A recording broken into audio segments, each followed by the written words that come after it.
Hello, Addiction 14. This is Harold Zapata, and this is my Hero Project summary on Mother Teresa.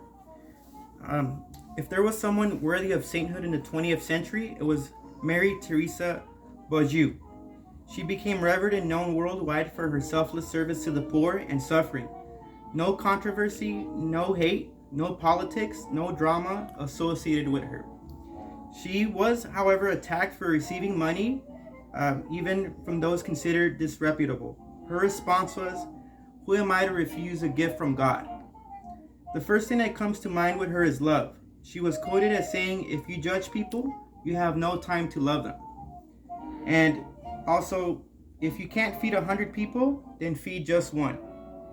She was one of a kind, a true saint. Mother Teresa's name became synonymous with compassion for the suffering. When asked to describe herself, she answered she was just a pencil in the hand of God.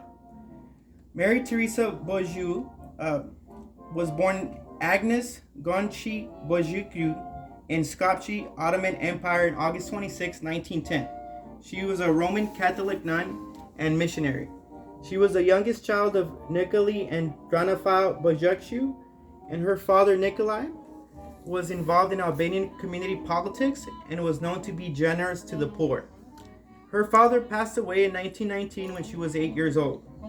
Teresa was in her early years when she became fascinated by stories of the lives of missionaries and their service in India. By the age of 12, she was convinced she should commit herself to a religious way of life. One summer, she prayed aloud, "I want to belong to God." Right here in this picture, she's with Mother Teresa. She's with the Pope, and Mother Teresa did have an intuitive spiritual friendship with Pope John Paul II, and they recognized each other as completely committed disciples of Jesus Christ. Mother Teresa and sisters would often find babies literally thrown in garbage heaps or dumped into trash cans. Many were mentally and physically handicapped. Mother Teresa told her nuns, "There is always room for one more child." The nuns would welcome any unwanted child or baby. Over here at the top, she's with Princess Diana. Mother Teresa was also given an honorary degree from various universities, and in December 1979, she received the Nobel Prize for Peace. On Christmas Eve 1985, Mother Teresa opened New York City's first aid hospice called Gift of Love to help those dying with the new disease called AIDS. Her hope was to have patients live and die in peace by getting tender love and care, because in her eyes, each of them was Jesus in distress and in disguise. She was also courted by the world famous and powerful. President Reagan received her at the White House and presented her with the Presidential Medal of Freedom on June 20th of 1985. She also had several famous visitors come and visit her in Calcutta, including the Princess Diana, which is up here, and Prince Charles. And then on Sunday, August 1st, 1997, Mother Teresa learned her close friend, Princess Diana, had passed away in a car accident. 5 days later, on September 5th, 1997, Mother Teresa passed away in her home in Calcutta. She was 87. This is her during her state funeral. And Mother Teresa was given a state funeral by the Indian government, which is the highest regard the country can give someone in the country. It's usually reserved for heads of state. 2 years after her death, the Vatican Committee on Canonization went to Rome in the next stage of the process in helping Mother Teresa achieve sainthood. On September 4th, 2016, Pope Francis canonized her at a ceremony on St. Peter's Square in Vatican City. Tens of thousands of people witnessed the ceremony, along with delegations from 15 different governments and 1,500 homeless people from across Italy.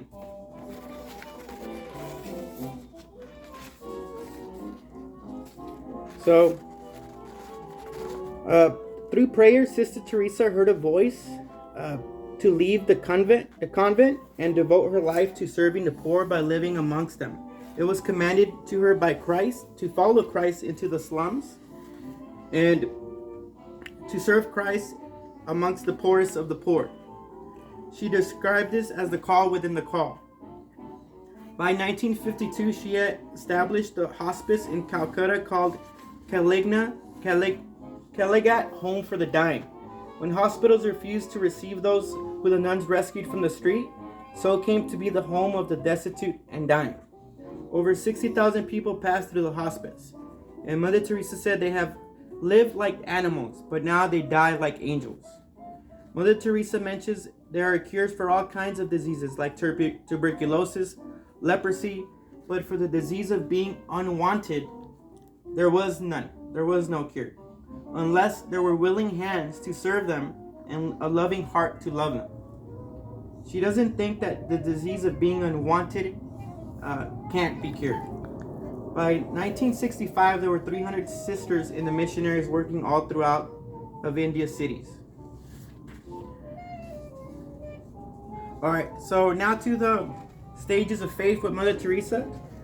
So in the pre-stage known as infancy and undifferentiated faith, in this stage, Mother Teresa was baptized the day after her birth, and she later considered August 27th, the day she was baptized, as her true birthday.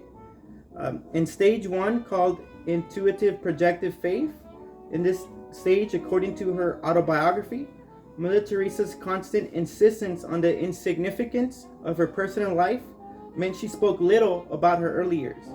When she did so, it was to stress that hers had been a childhood rendered harmonious by small everyday things. Surely her mother and her father had a significant role in helping Mother Teresa develop at this stage. Stage 2 is mythic literal faith.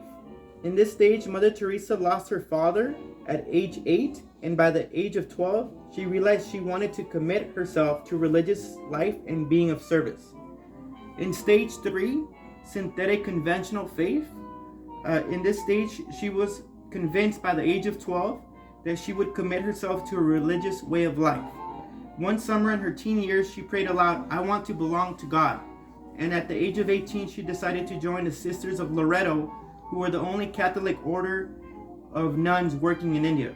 In stage 4, individuative reflective faith, which takes form in young adulthood. In this stage, Mother Teresa receives faith from her prayers and communications with Jesus and through her surroundings in the poor areas of Calcutta. She understands it is her purpose to be of service and to help the poorest of the poor, and to be with them, for they represent Jesus. In stage 5, it is known as conjunctive faith. In this stage, Mother Teresa can form her own thoughts and beliefs.